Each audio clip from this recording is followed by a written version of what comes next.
Happy Wednesday? Yes. It is Wednesday, right? Okay. It's happy too. Yes, anyway. Welcome to the State Department. I don't have anything at the top, so, Brad? Can we start off, yesterday you said that the call between the secretary and the Russian foreign minister was, had just briefly ended and you didn't have a full readout. Do you have a more complete readout today? I mean, I guess, thanks for the question. So the call did take place yesterday. I mean, the focus was on, not surprisingly, how do we get past the current challenges in our efforts with Russia to coordinate on a credible nationwide ceasefire, access to humanitarian assistance, and getting the Geneva talks back up and running. So, you know, we've been very clear about not getting too much into the details of what those remaining challenges are. Secretary's addressed this before, and as have we, myself and John. But that was really the focus of the conversation. Was, you know, we continue to talk with Russia.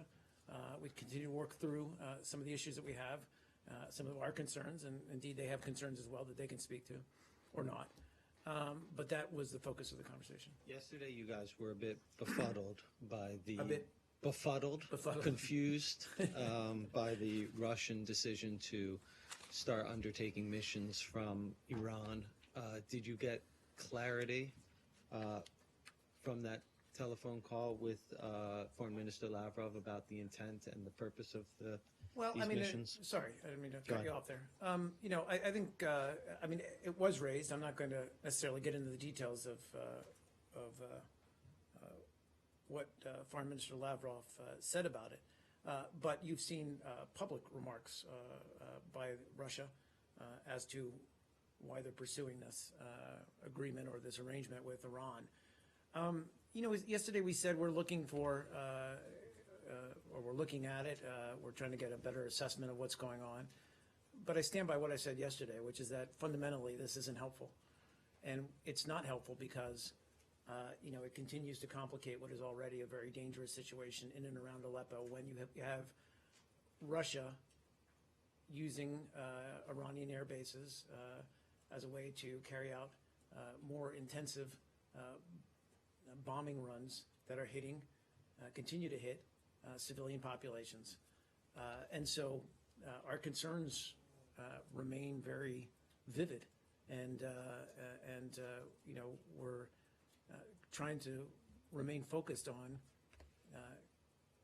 specifically with Aleppo, but on a broader scale, trying to get a cessation of hostilities back in place in Syria, and this doesn't help it. But, you know, more broadly, Brad, you know, this is not, we understand the importance and the significance of them using Iranian air bases, but, you know, Russia's been doing this kind of, or been carrying out these kinds of airstrikes for months now. So that element of it is not new. The fact of the matter is it's only exacerbating what is already a very dangerous situation. Foreign Minister Lavrov spoke directly to you, Mr. Deputy Spokesman Toner, about your comment yesterday that this use of an Iranian air base may have violated the UNSCR 2231. What is your view now that you guys have had another day of assessment? Well, let me first just qualify, but it's not my view. We have lawyers who are looking at it and trying to assess it, and they continue to do so. I don't have a definitive assessment. I think they're looking at it. But regardless, you know, just to focus on process, I mean, for the Security Council to determine whether an action is a violation of one of its sanctions, it would need to, I think, agree to some kind of language determining that a violation has occurred. And any of that language, Russia would have a chance to make its case that it's not. I mean, we know how the Security Council works. So that has- regardless of whether we or other members of the Security Council, the permanent five members, raise concerns or raise concerns that this might be a violation, Russia will have ample opportunity to make its case that it's not. That has no bearing on whether you consider it a violation. Agreed. When there's Agreed. been many cases, I agree with that. only at Iran with ballistic missiles, where you insist that it is your view that it is a violation. I agree. Do you I'm just say saying that, that in this case, do you view we it just as a haven't vi- reached that assessment yet. Okay, I just have one or two Yeah, more sure. on this, Go ahead, on Brad. Syria. Yep. The Secretary General of the UN warned that Aleppo could become a catastrophe. I think he's used this language a lot of times before, but regardless, he called specifically on the U.S. and Russia to agree on this ceasefire as soon as possible. What's the holdup? Well, we want to get there, but that doesn't mean, conceding to a bad arrangement. We have certain issues that we want resolved before we can enter into that kind of coordination mechanism with Russia. We've been very clear about that. We believe we can get there, and we continue to work at it. But to speak to UN Secretary General's comments, you're right. He said it before, and we said it before. We need full humanitarian access immediately, yesterday, 2 days ago, a week ago, and we don't have it. What we've seen are half steps and half measures by Russia, opening 3-hour corridors or 3-hour windows where humanitarian assistance can be delivered that, frankly, the UN has said doesn't work. So we are equally alarmed by the worsening situation in Aleppo. I don't think anybody cannot be. And we need to, and we want to get to a place where we can get the violence in and around Aleppo to cease. My very last one. Yeah, go ahead. Are you open to a ceasefire with Russia that doesn't include all this stuff about military coordination, military partnership? Well, that's people will die yeah. in the meantime. No, if I we understand what you're keep saying. negotiating. I think I understand what you're saying. I mean, we've done this before where we've looked at pauses or whatever, however they're, referred to or characterized as. I think that's always on the table if we can get some kind of preliminary pause before we reach a broader agreement or a way forward on coordinating. Of course, we pursue that. Follow up I'll get to this. on this. How is this bombardment from the base in Iran violates 2231? How does it violate it? In what sense? Well, again, I don't want to get into. My understanding is Yeah. that that involves deliveries of arms to Iran, or weapons and so on. Yeah, Can I mean, you it's explain a to us bit more nuanced and complicated than Right. that. And I understand I don't have the language in front of me, but it's a bit more nuanced and complicated. It involves sometimes allowing certain weaponry or to be used or housed in Iran. Again, I don't have the language in front of me, but it's very nuanced and it's very complex. Which is why I just told Brad, we're looking at it, we're assessing it, and we're assessing whether this would constitute a violation. And if we do so, then there's a process in place that we would take it to the UN Security Council, and then that process would play itself out where every member of the UN Security Council would be able to weigh in whether they agree with that or not. So we're just not there yet. But as long as it is not in Iranian hands or Iranian possession, it is not a violation, is it? I'm sorry, one more time the question. My question is, as long as, the Russians obviously control all these airplanes and they probably control the area from which they bomb and so on, as long as it is not in Iranian hands, is it a violation? I'm trying to understand. Yeah, no, and I agree. It's, as I said, I just don't have, I think that's what we're looking at right now, and our lawyers are looking at it. We haven't made an assessment. We're looking at it, and it does require a very detailed legal analysis, whether there was a violation. And again, it's not just, as I understand it, it's not just supplying the Iranians certain weapons or certain offensive weaponry. It's more complex than that, whether you're using it. I can get you the language. I mean, you have it in front of you, no doubt. But And my last question is, why do you think, in your view or your assessment, why do the Russians, why are they using an Iranian base when in fact they have the Hmaimiyya that is housing, many airplanes, and they can bomb from there. Is there a political message? Is it really a solidification No, of there's- this Iranian Sure. Russian alliance? Or? The short answer, Said, is I don't know, and we don't know. We've seen Russian politicians and officials say that this is part of a cost-saving measure that allows them to move closer to the attack. That's really for them to try to characterize what their intentions are here. Again, I would just go back to what I said in response to Brad's question. The Russians have been using their bases in Syria to carry out similar attacks for months now. And so, while I don't want to in any way underplay the significance of them using Iranian air bases as they are, I think it's important to remember that they've been carrying out similar airstrikes that have purported to target Daesh and ISIL, but in a large number of cases hit indiscriminately civilian targets, civilians themselves, as well as, we talked about yesterday, moderate Syrian opposition groups, all of which only complicates and exacerbates an already difficult situation and leaves us nowhere closer to what we need to get in place in Syria. On this question? Okay. I have one quick one. Yeah. Just following up on Let's get it out of the way then. where what Sure. Brad was asking yesterday is, have you considered any further how this arrangement, Russian arrangement with Iran, will affect any potential military cooperation with Russia? I mean, is this something you can truly engage in if they are in fact cooperating with Iran Well, at such I a mean, level? again, I would just pivot back to what I said before, which is that, so Russia and Iran are both members of the ISSG, this International Syria Support Group.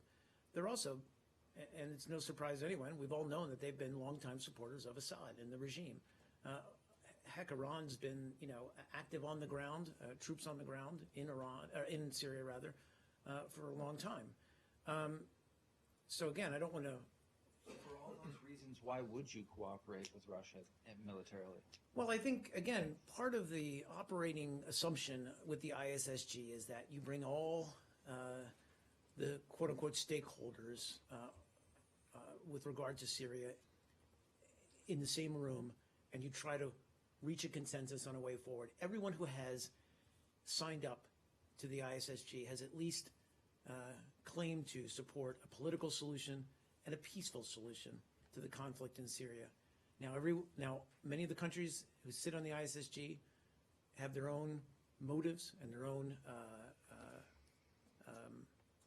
positions on their way to get there, but that's part of what we're trying to do here through diplomacy is reach consensus and then move forward with that. That's all we can do right now. That's the mechanism we have in front of us. And so ultimately, and we've talked about this, if Iran and Russia continually continue to disregard those efforts, then I think at some point we have to reach a different assessment. But at this point, we're not ready to go there yet. Mark, Please, on Michel. this issue, Russian military spokesperson has said today, or has asked the State Department to check the content of UN Resolution 2231. And he said, we suggest the representatives of the State Department get out their pencils and trace the lines on the map to discover the fact that Syria is a separate sovereign state. Do you have any comment on I that? saw the quote actually, and I would just, for the record, I would remind them that my name is Mark Toner, not Michael Toner. Maybe it was just a bad translation, I don't know. If what you're asking me, Michelle, is whether we have, what specifically is the question for us to answer is whether we, whether we're, Both to check the content of the UN Resolution 2231 and then that Syria is a separate sovereign country. well, I think the assertion is, and I hate to parse a Russian official's language, but I think the assertion there is that we're somehow carrying out military strikes in a sovereign nation, that we don't have its approval. Is that the point? Because if that's so, we've been very clear that we believe that we have the authorization the legal authority, rather, to use military force against ISIL in Iraq and in Syria. I think he means that that Russia didn't break the UN resolution 2231. I think he was making 2 points with that. And look, I mean, with regard to the UN Security Council Resolution 2231, we're assessing it. It's very complicated. It is not clear cut in the sense of it prohibits providing Iran with offensive weaponry. It has gradations, if you will, on what you can or cannot do with regard to providing or giving Iran offensive capabilities. And so we're looking at it, and we're trying to make a sober assessment of whether this constitutes, in our view, a violation. We're not there yet. So I would just, ask everyone to be patient, and once we do reach an assessment of whether it is or isn't, then we'll let you know. And what about the other point? Syria as a sovereign country. Well, that's I Will was you trying to use answer your that. I said pencils? we've been through this before, where the accusation is that we're somehow operating outside the bounds of international law. We disagree. We are operating both in our own national security interests, but also in the region's security interest in trying to carry out strikes against Daesh and against ISIL. Frankly, the regime thus far has been incapable of going after and handling this threat to their own national security thus far. And, in fact, we've seen the regime, as much as they purport to be, full-throatedly and wholeheartedly going after ISIL and Daesh, we've seen that they collaborate when it's in their interest to do so. My last question Yeah, on please. Syria. Iranian Parliament Speaker Ali Larijani has denied today reports that Iran has made a military base available for the Russian forces. And he said that Iran has not made any base available for the Russians. The Russians have confirmed the use of Iran military base, air base. Who should we believe? Honestly, Michelle, that's for them to work out between themselves. If there's confusion or disconnect there, we certainly wouldn't speak to it. But do you have any confirmation that the Russians are using military air bases? I mean, we've Iran? talked about, our assessment, and they've, through the memorandum of understanding, asked, as we talked about yesterday, asked for us for overflight for Iraq. I'm not going to get into any more details that we might have that they are using Iranian air bases, but they have spoken to it. They have confirmed that they are doing so. The Iranians seem to differ, but I can't make that determination here. Abigail. Do you have any response to the Iraqi Prime Minister granting permission to Russia to allow to fly over Iraqi airspace? You had, I believe, mentioned yesterday. Yeah, and I that you did. And expressed I mean, look, concerns. we're in constant contact and dialogue with the Iraqi government and the Iraqi leadership. But ultimately, they're a sovereign country and they make their own decisions, and I wouldn't attempt to speak to them. Sure.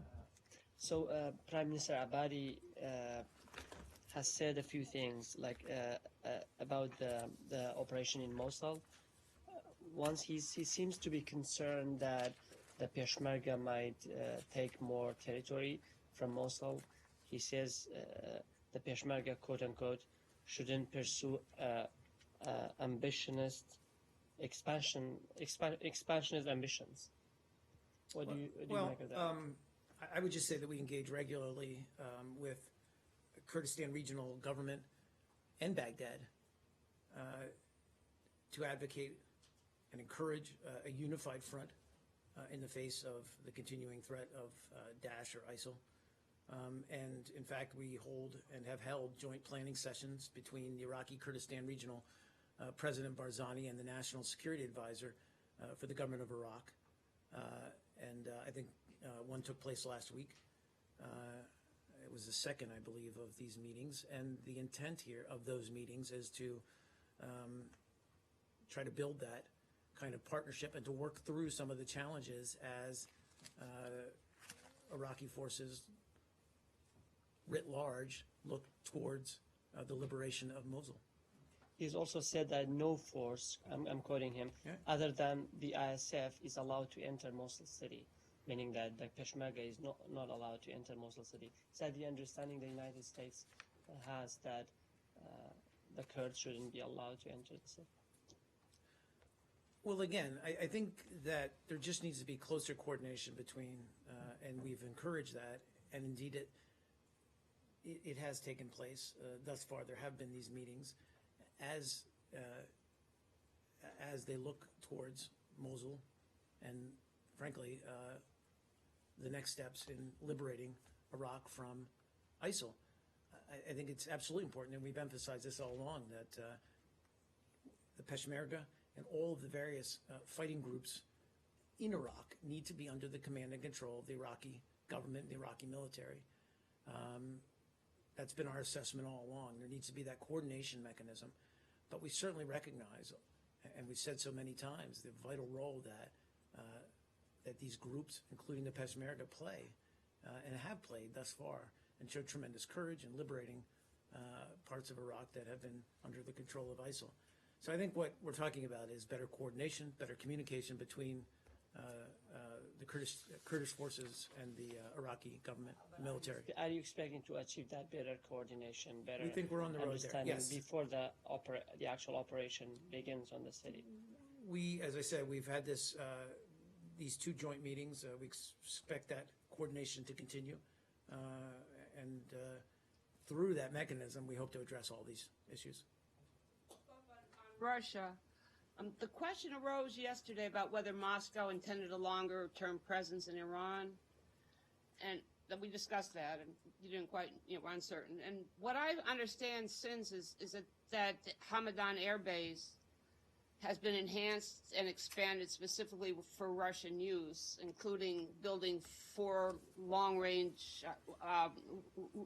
runways for the Russian bombers. That, of course, took some months and speaks to planning for a significant longer-term presence. So, series of questions. One, is that your view?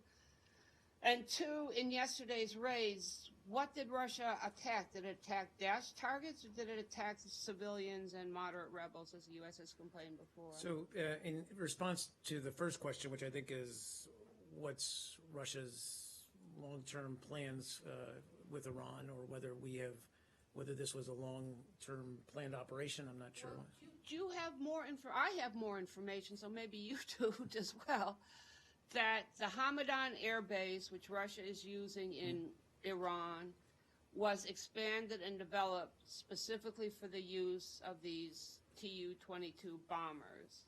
And that work, the enhancement and development, including the longer runways, speaks to an intent for some longer-term presence and not simply, an occasional flight out of that air base. Is that your view as well?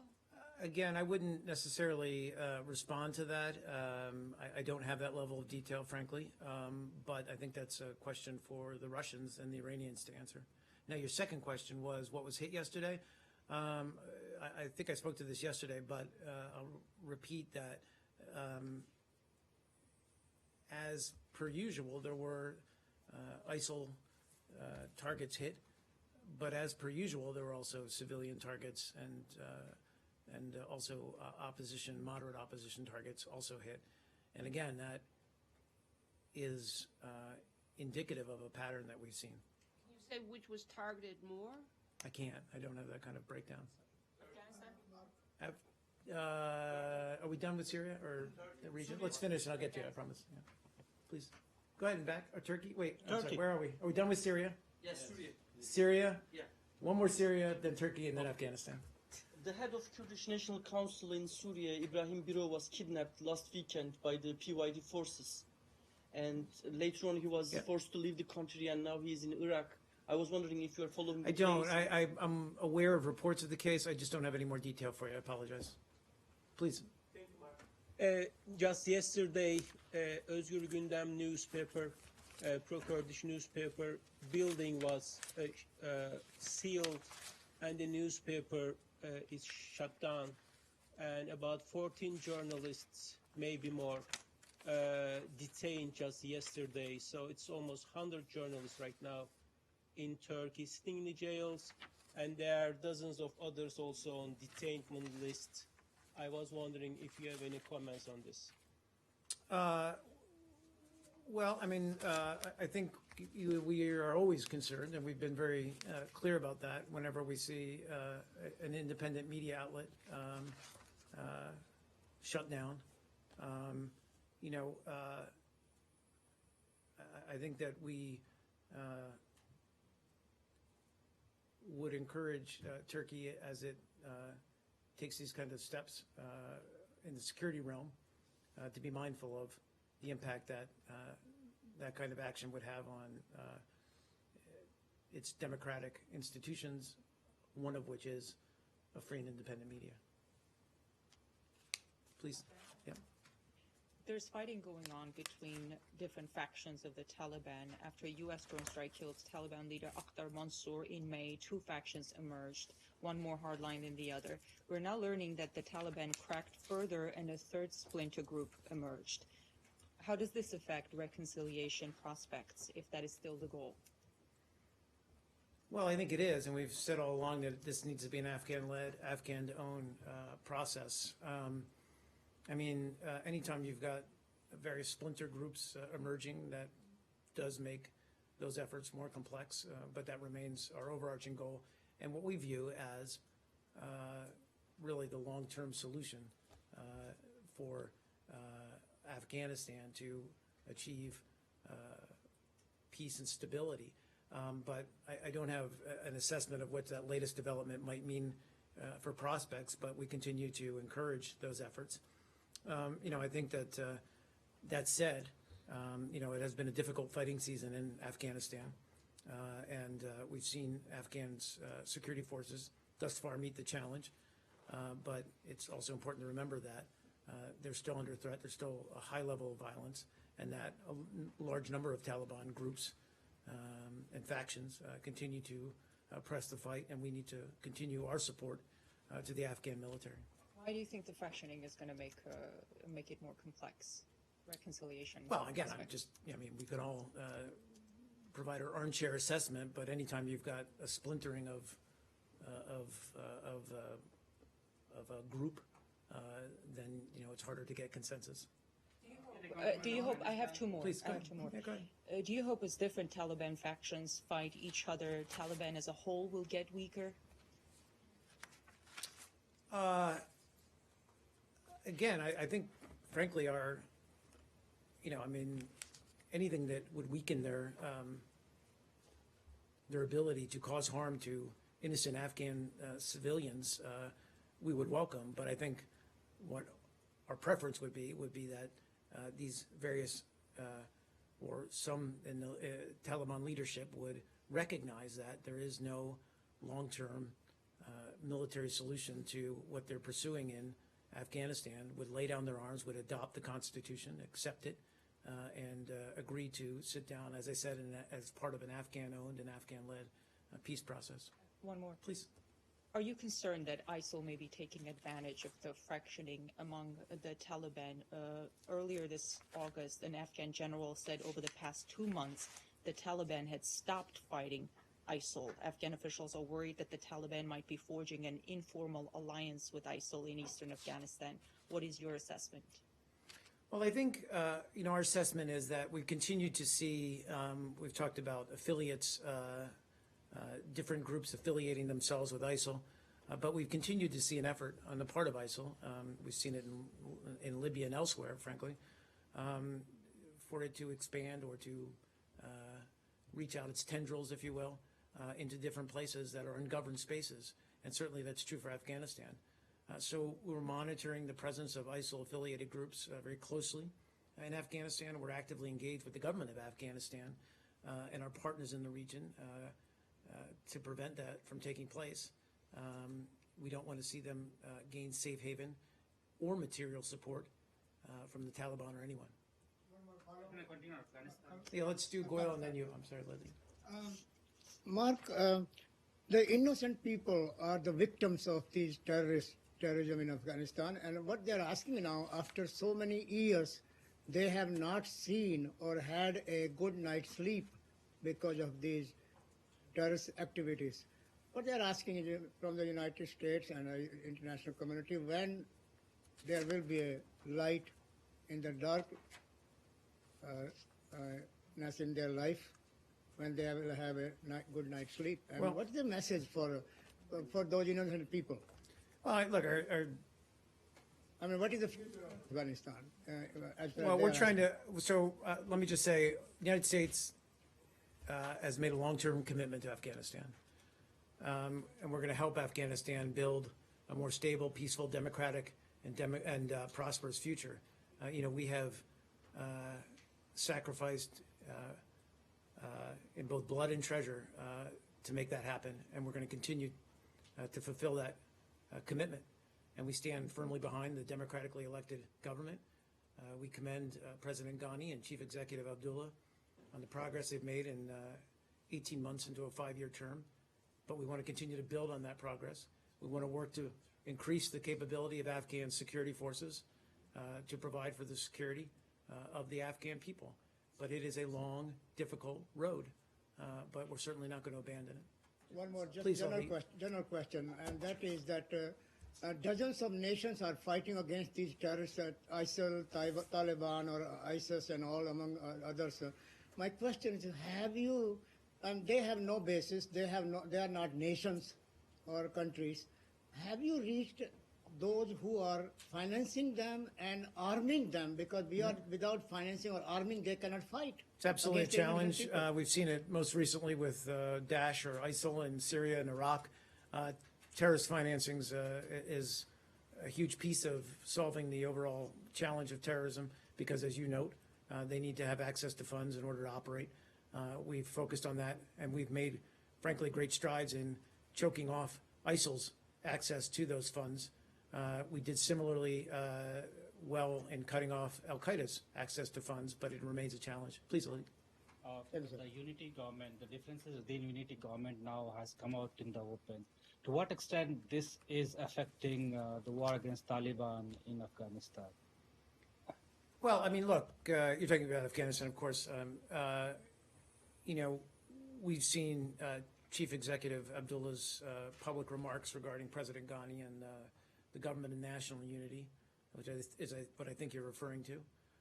We remain supportive, as I just said, of a government of national unity. We encourage the president, both President Ghani, and Chief Executive Abdullah to work together to pursue common goals, which is a prosperous, stable Afghanistan.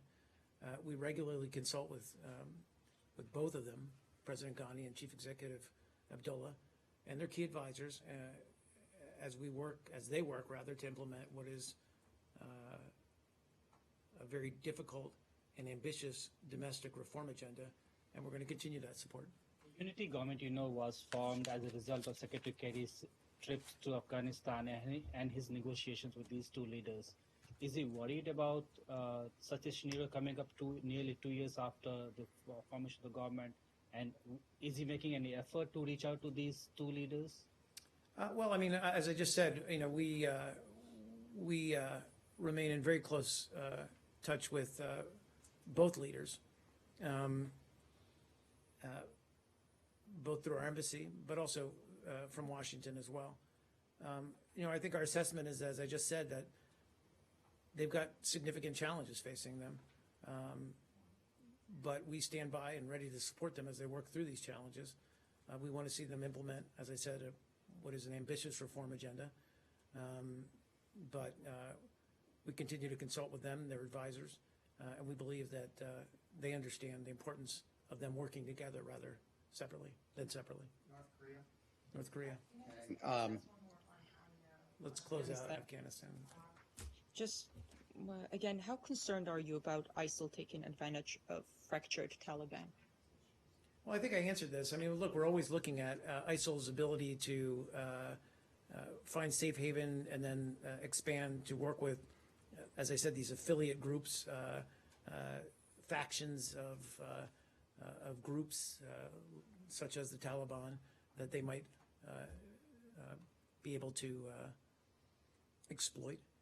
And we're monitoring it very closely. We're in close contact and coordination with the Afghan security forces in that regard. And we're going to continue, as we've said before, if we see opportunities to take out key leadership, we're going to strike. Please. No, come on, please. I'm sorry. When after the killing of the Taliban leader Mansour, President Obama said it was an important milestone in our long-standing effort to bring peace and prosperity to Afghanistan. Yes. Do you still think of it as a milestone? Did you expect the fracturing of the Taliban with the removal of the leader? I think What we did said you at the expect time, to and what I would happen? still contend is that it was a strike to take out the leader of an organization that was intent on carrying out acts of terror on both the Afghan people and, frankly, international forces that were resident in Afghanistan. And we took that opportunity. But we also took that opportunity to send a clear message that the Taliban needs to recognize that it has no future in fighting and that it should seek talks with the Afghan government. As I said, Afghan-owned, Afghan-led process. It has to be, but I think those were the goals of that, carrying out that strike, and we stand by them. Please. North Korea's Atomic Energy Agency, in a written response to the Kyoto News Service, confirmed what the intelligence community and the IAEA have been indicating, that there's been a resumption of plutonium reprocessing at the Yongbyon facility. In their comment, they also hinted at a coming fifth nuclear test, while the foreign ministry in Pyongyang today issued fresh threats against U.S. bases in the Pacific. Sanctions don't appear to be deterring the North Koreans. What is the United States contemplating to try to mitigate North Korean behavior in violation of all these UN sanctions? Well, we're certainly aware of the reports regarding resumed plutonium production. If these reports are correct, it is obviously a clear violation of UN Security Council resolutions which prohibit such activities. I would say these actions only serve to increase the international community's resolve to continue to counter the DPRK's, North Korea's prohibited activities, and that, as you noted, includes implementing existing UN Security Council sanctions. Our commitment to the defense of our allies in the region, and that includes the Republic of Korea as well as Japan, remains ironclad. We also remain prepared to defend ourselves as well as our allies. And we call on North Korea once again to refrain from actions that only raise tensions in the region and focus instead on taking concrete steps that will fulfill its international obligations. As to next steps or additional steps we might take, I don't have anything to preview right now. We continue to evaluate our options. But again, our focus has been thus far on, getting these hard-hitting sanctions that we were managed to get passed through the UN Security Council fully implemented. And that involves working with our regional partners to implement those sanctions to the fullest extent. Related to that, any comment on the North Korean diplomat who has defected to South Korea? I don't really have any comments specifically to the case. I mean, we obviously urge all countries to cooperate in the protection of North Korean refugees and asylum seekers within their territories. We remain deeply concerned about the human rights situation in North Korea and the treatment of North Korean refugees and asylum seekers. And we're going to continue to work with countries, other countries rather, and international organizations. That includes the UN Human Rights Council and the UN High Commissioner for Refugees to protect North Korean refugees, as well as finding long-term solutions for their plight. A different topic? Okay, I'll get one. Yeah, and you said that this is intelligence information, but do you have any information on the North Korea preparing for the fifth nuclear test? I don't have any information to share with you on that specific threat. Except to say that we've seen a pattern, obviously, over the past 6 months or so that is deeply concerning. We've taken steps to try to address that. We're going to continue to evaluate our options going forward. Please. Was there any discussion, formal or informal, about Secretary Clinton's using wireless earpiece or Bluetooth while she was here? And Sure. also, Go ahead, what is sorry. the State Department's policy on this technology? Answer. So thanks for bringing that up, because as I did promise yesterday, we did look into those two issues. We did have internal discussions, and I can say that State Department officials do not recall any discussions about the feasibility of then Secretary Clinton potentially using a wireless earpiece or Bluetooth-enabled device within the confines of Mahogany Row or the 7th floor. And in answer to your second question, or maybe it was your first, I apologize, but given the potential security vulnerabilities of that type of technology, the department would not and does not approve of the use of such devices in a secure space. So was she asked? She asked, or you? We said we don't recall any. You don't There was recall no her discussions of asking? it. Sorry, that was a roundabout way of saying we don't. There was no discussions about it. It was not raised. But was she doing it? I don't believe so. I mean, I think we said that. Frankly, I don't have a direct answer to that. I mean, I don't think she was. I mean, we don't. As I said, what we were asked about was whether we had pursued any request to use that kind of technology, and no one recalls that ever being raised. And in fact, we would not allow it. So the answer to that is no. Do you have more on this? No, go on. I was going to ask about. I just want to know if your answer, you referenced 7th floor Mahogany Row. Neither yesterday or today's question mentioned that. Is that a blanket statement, period? This was never discussed, or was never discussed? I was only with talking about, reference so to it's the secure 7th floor? spaces, and when I was talking about, I'm sorry if I was unclear about that. Mahogany Row is a secure space. That's what I was trying to, not necessarily the whole 7th floor, but It was just never discussed. it's never discussed. Can I? That's can I- according to our, again, we did ask all the people who would have been knowledgeable of this. I wanted to ask about Rio. There are two, the American swimmers there have run into some problems with this report from Ryan Lochte about a robbery, and that's obviously been drawn into question. And now a judge in Rio has ordered that passports be seized, and that Ryan and another swimmer, at least one other swimmer, the judge said, cannot leave the country. We know that Ryan has already left the country, but the 3 other swimmers who were with him that night, we don't believe have. We're not sure. Sure. What is going on? Is there some sort of international incident boiling up here? What is going on? What are you hearing from your Sure. Brazilian counterparts? Well, unfortunately, we don't have Privacy Act waivers for any of these individuals who were involved in this incident. We've all seen the media reports, as you note, that a Brazilian court has issued an order to seize the passports of several U.S. athletes who were involved in this incident the other day. I have to refer you to the parties involved for further information because we don't have a Privacy Act waiver. I would note more broadly, though, that we encourage all parties to work with Brazilian law enforcement in their investigation of the incident. But I'd refer you to those Brazilian authorities for any more information about the case. Does that mean you would, I mean, this may be far-fetched, but would you want Ryan Lochte to go back to Rio then, if you're encouraging him to work with Brazilian authorities? Ultimately, that's all for an American citizen. We would never obviously require any American citizen to comply with those kinds of requests. I think I'll stay where I was, which is that we would urge or we would like to see and encourage American citizens to do what they can to work with Brazilian authorities to close out this investigation. Are you working, can you say the State Department is I can't. consulting with I apologize. I just can't.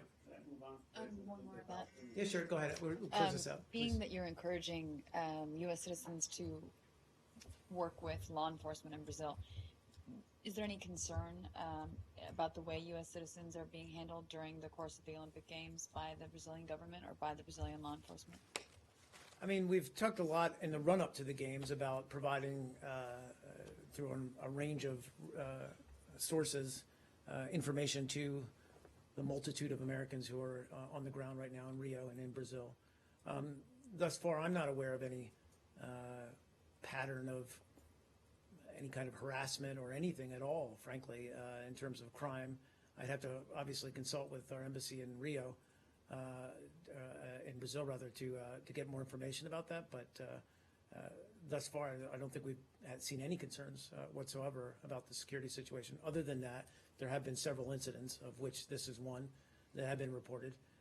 But I think, you know, at any event on the scale of the Olympics, with the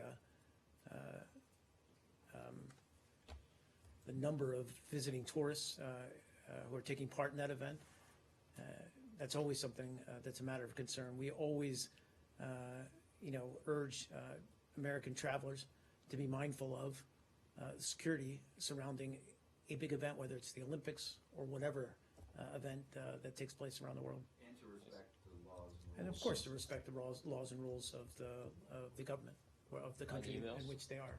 Can I ask on emails?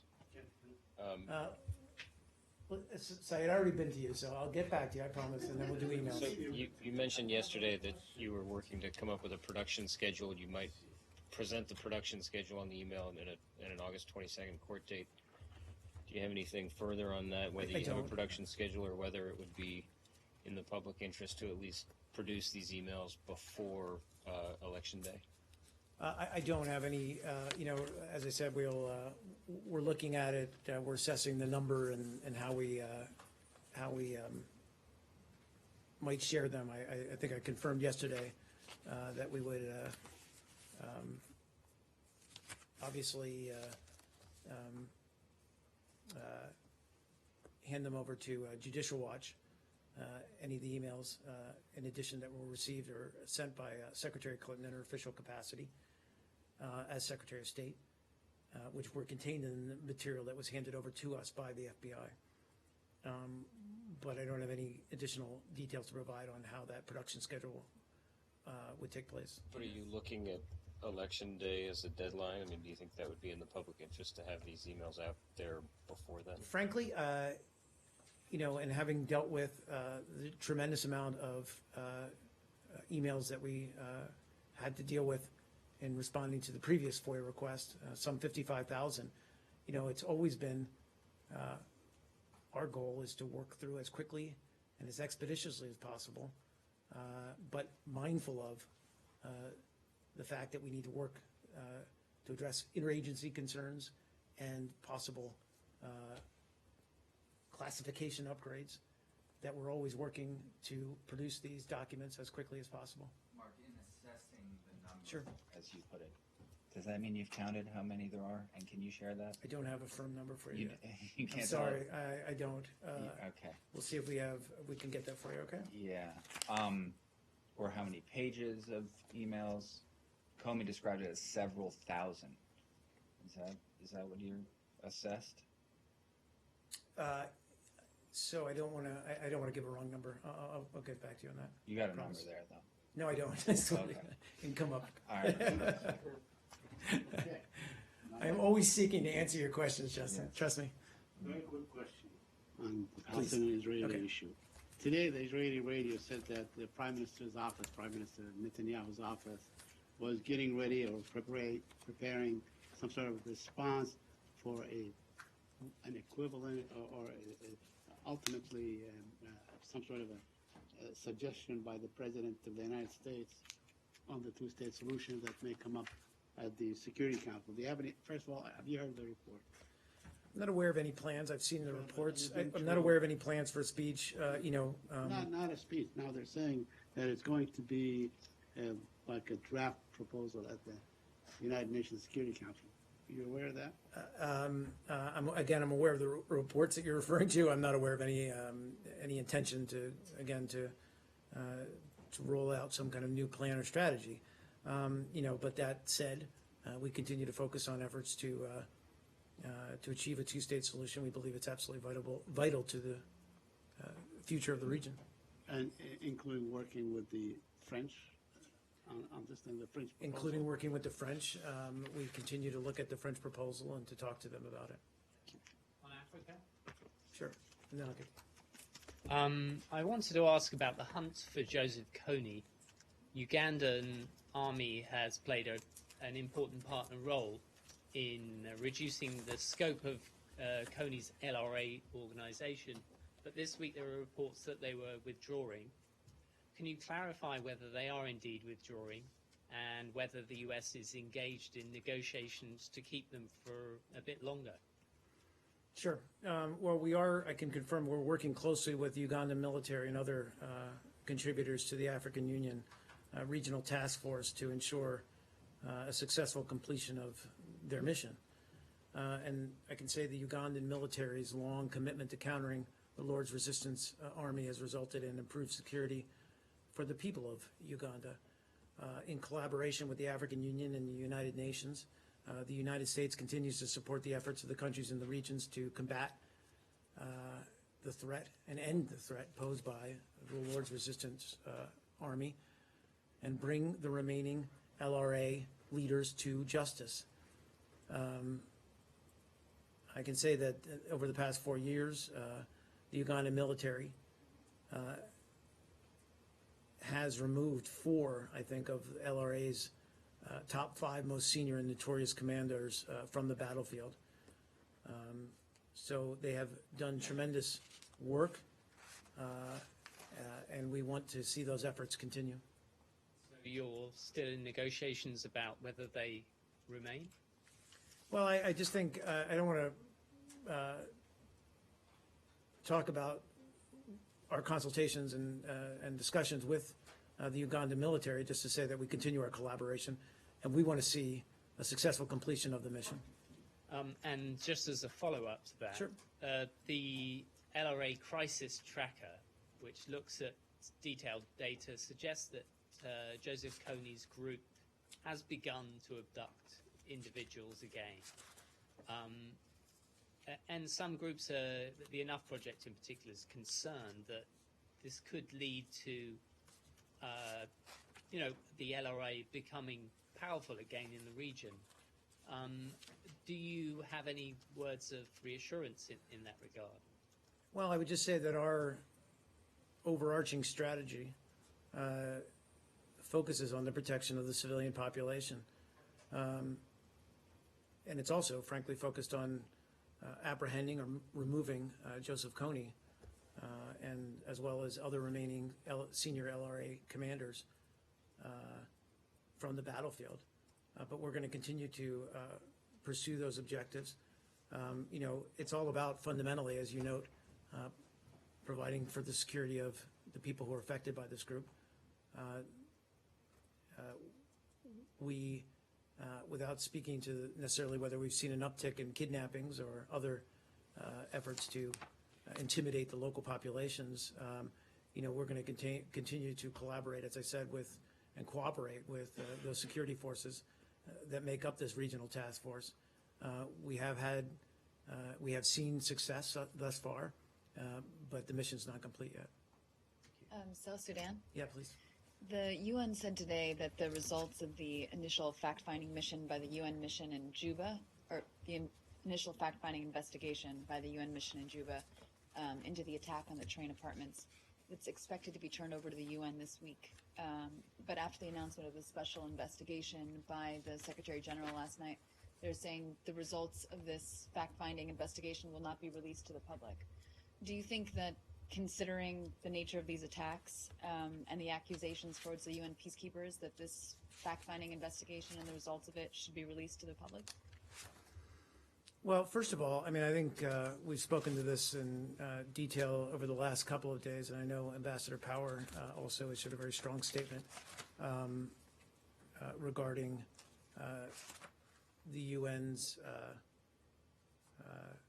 or the need for the UN to carry out as quickly as possible an investigation into what happened.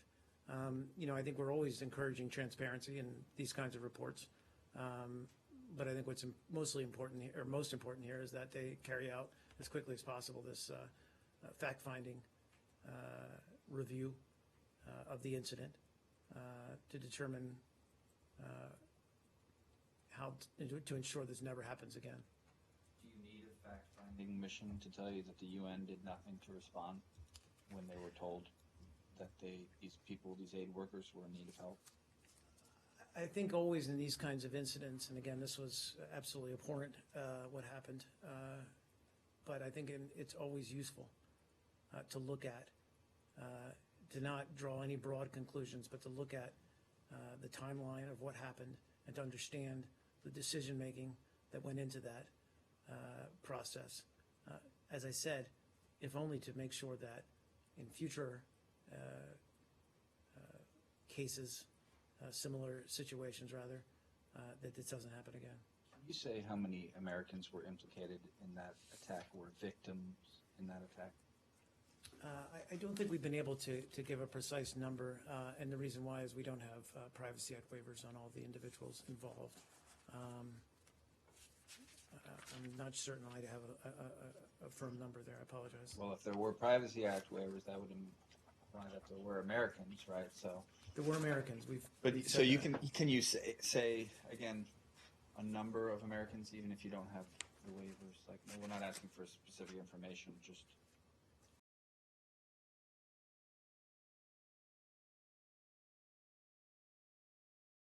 I'll see what I can get for you on that. I don't have it in front of me.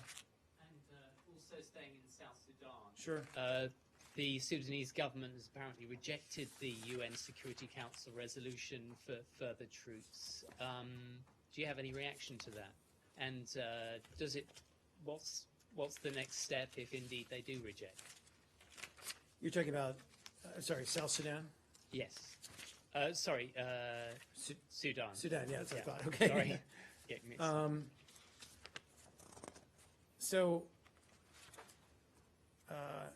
And I apologize. The question again, I was trying to look for the figure that Justin had asked for. I apologize. Can you just give me the question one more time? There was a UN Security Council resolution, I think a few days ago. I don't know if my colleagues can help me with that. That authorized a new set of troops to go in, and the government has rejected that. I think it was South Sudan. Sorry. Yeah, this is South Sudan. That's why I was confused. Yeah. Well, we do support the deployment of a regional protection force under the auspices of UNMISS, and that was authorized, as you noted, by the UN Security Council on August 12th to help restore and preserve the stability in Juba. We want to see that UN Security Council resolution adhered to. Such a force, we believe, needs to be able to ensure free and safe movement in Juba, as well as the protection of vital infrastructure. And we have supported the region's request in calling on the government of Sudan, South Sudan rather, to accept the deployment of this force for the purpose of restoring stability and for the purpose of reestablishing a level of normalcy and stability for the people. Mark, to stay in South Sudan. Yes. Since South Sudan soldiers are responsible for the attack on July 11, is the State Department considering taking additional sanctions against South Sudan leadership? And what do you respond to Human Rights Watch, who pressed you again to impose an arms embargo on the two parties? Sure. I mean, I don't have anything particular to announce in terms of additional sanctions. We might, we obviously, want to see both sides in the conflict, or all sides rather in the conflict, cease their violence, so that, as I said, some kind of stability and normalcy can return to the situation on the ground. And that means, as well as, I believe we saw today, there was an announcement to hold early elections by Kiir, and that's obviously of great concern to us as well, because it is once again a unilateral action that's in violation of the letter and the spirit of the peace agreement. So what we want to see again is both parties stop the violence and work on adhering to the peace agreement. Yep. Just And this is the last question, guys. You've had me up here for more than an hour. Sure thing. The consulate in Lagos, or the issue, I know this spoke about this on Monday, but I just wanted to see that if, I know that a determination has not been made, but in terms of how many locations are being considered, and was there any concern about the optics of this request coming so soon after the Secretary Clinton left office, that it almost seems like it might have been waiting for them to leave office before the request was made? You're talking about the requests for the consulate? Yes. Yeah. I mean, look, I thought we addressed this last week pretty extensively. You know, we've not, as of today, contracted or acquired any property for a new consulate in Lagos, or Lagos rather. You know, we have over the past several years identified and looked at and evaluated multiple properties. We've had conversations about multiple property with their property owners and their representatives because we're looking, as we've noted, to acquire property for a new consulate in Lagos. And this process is in no way connected to or subject to individual preferences or pressure. It's run out of the overseas building operations. It's managed by career real estate professionals, and they evaluate potential properties under consideration before any property is put under contract. So just to clear the air here, this is a process that is followed not just in Lagos, but throughout the world when we're looking at acquiring new properties for either consulates or embassies. And, you know, as I said, in Lagos, there was no deviation of that process, from that process, rather. Is that it, guys? Thanks.